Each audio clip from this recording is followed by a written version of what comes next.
This presentation shows the result of the AIXM compression benchmarking, an OWS activity led by Jérôme Jansou from Atos Origin and Thibaut Dacla from Atmosphere. Let's put up the context. While the aircraft is on the ground, the communication is not a problem. The bit rates are high and the cost of the communication is low. But when it comes to the aircraft leaving the ground, the problem is different. The data rate falls and the price of the communication increased tremendously, with a factor of approximately 1000. So it becomes impossible, money-wise and time-wise, to send data over the data link in the same format as it was sent on the ground. This is why there is clearly a need for efficient compression, and this is what is studied here in OWS 8.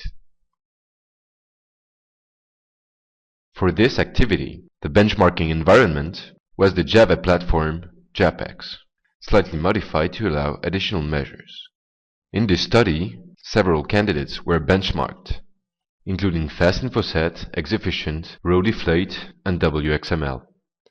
The studies focused on three main criteria, which are compaction, memory footprint, and CPU consumption. To study those candidates, 4 families of test files have been created. The first family is composed of digital NOTAMs files, which are small files with a size below 10 kilobytes. The second family is composed of bigger AIXM files with size up to 1 megabyte. They are mono feature files served by the Snowflake WFS. The third family encompasses even bigger AIXM files with size from 1 up to 20 megabytes from various sources. And finally, the fourth family is made of technical files, which have been crafted with a focus on different specific points. Here are the compaction results for the first family of dnotam files. While the RowDeflate reduced the size of the files down to 30%, the EXI compression algorithms allows to go down to 13%. So in that specific dnotam case, the EXI with schema knowledge and deflate post-compression, here shown in black, is 3 times more efficient than the RowDeflate. Regarding the results on the bigger file from the 3 others families, the following points have been assessed. The compression efficiency is very much dependent on the feature type. On bigger files, EXI only performs up to 50% better than RowDeflate, while it's a much more complicated algorithm. EXI can reduce the size of the floating points through grammar knowledge. However, the deflate post-decompression performs worse on this reduced size information than on the actual original ASCII. So EXI and deflate post-compression are not really working together, but more one against the other.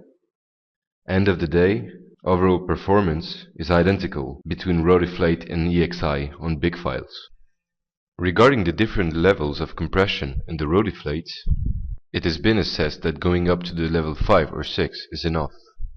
Indeed, as shown in the graph, the difference of compactness between level 5 and level 9 is almost negligible, while level 9 is much more complex than level 5. EXI is quite a heavy compression algorithm. Indeed, as shown in the graph, its memory consumption, for instance, is much higher than the other algorithms. EXI can spend several megabytes to build its grammar, and this might represent a problem when it comes to data link communications.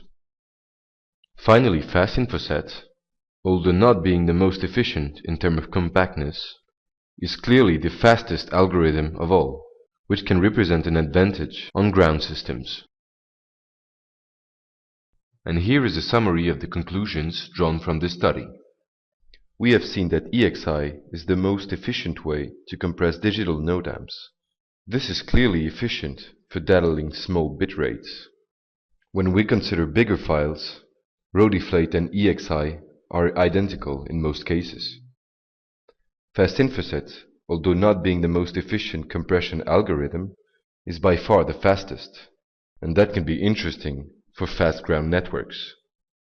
With regard to AIXM, the next step for improvements would be to improve deflate post-compression and make it work in a better way with EXI, to work on the AIXM schema, for instance removing unnecessary or redundant data to improve compression, and to go for a better handling of the coordinates, which represent most of the AIXM files, with methods such as differential storage or variation of the precision depending on the feature.